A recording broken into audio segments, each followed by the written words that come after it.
James and Eleanor kept showing up. The year was 1989, and every now and then I would volunteer in Washington to join local pro-life Catholics in a peaceful march in front of a local abortion clinic. We stood as prayerful witnesses against the unnecessary deaths of innocent children. James and Eleanor kept showing up. They were both already in their 70s, and they had been coming to the same clinic for over 15 years. Most of the folks who originally marched with them, way back in the 1970s, had simply stopped coming. But James and Eleanor kept showing up. Even when people told them that they were too old and wasting their time, they kept showing up. One Saturday morning, Eleanor said to me, "You know, Father, our children want us to stop doing this. Our daughter told us that we were too old to be out here. But we told her that we are going to keep showing up until they stop doing abortions." "But," Eleanor went on, "our daughter asked us the other day, 'Mom and Dad, what happens if the abortions don't end? What happens if you die and nothing has changed?' And Eleanor said to me, 'Well, I told my daughter that if I die before the abortions end, I will stand before God and say to him, Lord, you called me to do the right thing, and I kept showing up.'" In today's gospel, we meet another couple who kept showing up.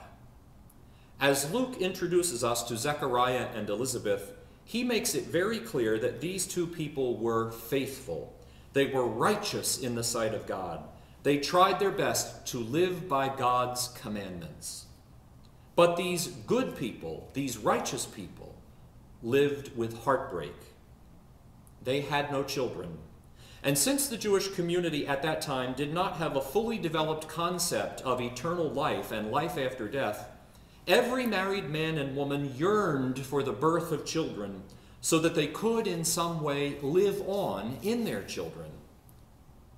Zechariah and Elizabeth loved God, they trusted God, they did what God commanded, and you can only imagine how often Zechariah and Elizabeth must have prayed, asking God to send them a child. But no child came. And now, long after Elizabeth had passed childbearing age, they lived with the realization that God apparently was not going to give them what they prayed for. On some level, they must have asked themselves, did we do something wrong? Or why would God ignore us after we've tried so hard to be obedient to God? They prayed, but no child came. Did you notice what St. Luke tells us about Zechariah in today's gospel passage? Luke tells us that Zechariah showed up. Zechariah belonged to the priestly tribe of Israel, and occasionally he was called upon to go into the temple to offer incense at the time of prayer. Even though it may have seemed that God had turned a deaf ear to Zechariah's heartfelt prayer, Zechariah knew that righteousness, that faithfulness required that he just keep showing up. So when his turn came to go into the sanctuary and offer incense, he showed up and he prayed, because that's what you do. And this time, Zechariah discovers that God has been listening to his prayer all along. The angel Gabriel says, "Do not be afraid, because your prayer has been heard. Your wife Elizabeth will bear a son, and you shall name him John. Elizabeth will have a child."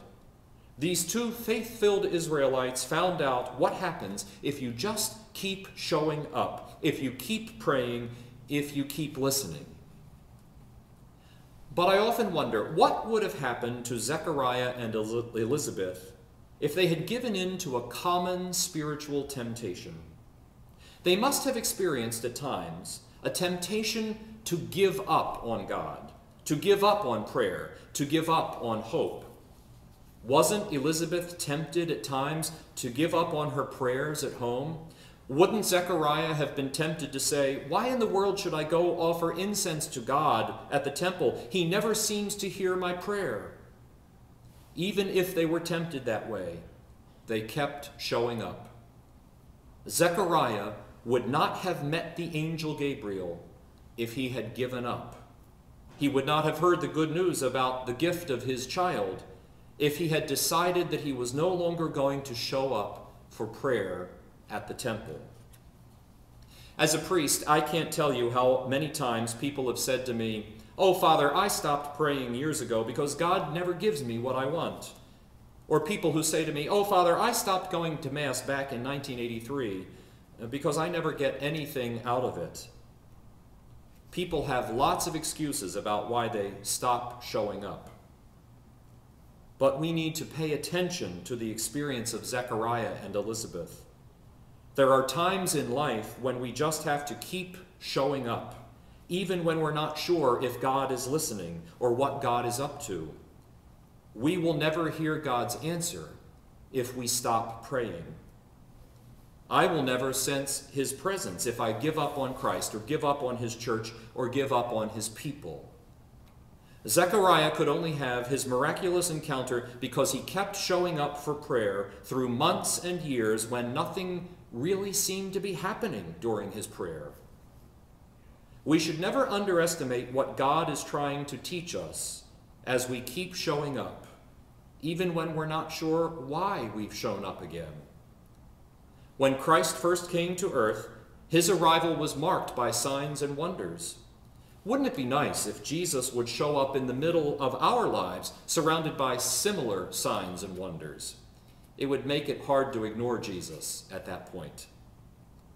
But Christ takes flesh more often in what is mundane, rather than the miraculous. He took flesh in Bethlehem.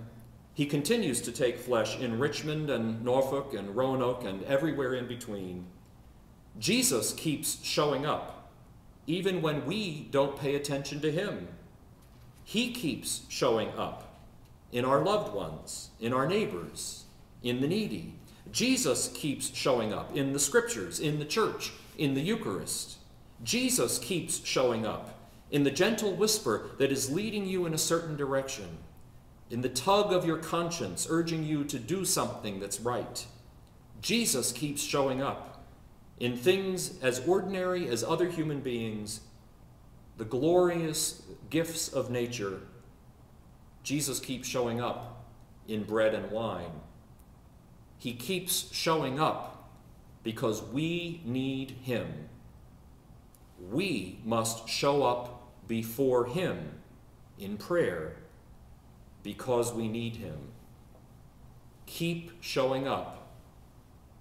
Someday, you may hear a message that astounds you.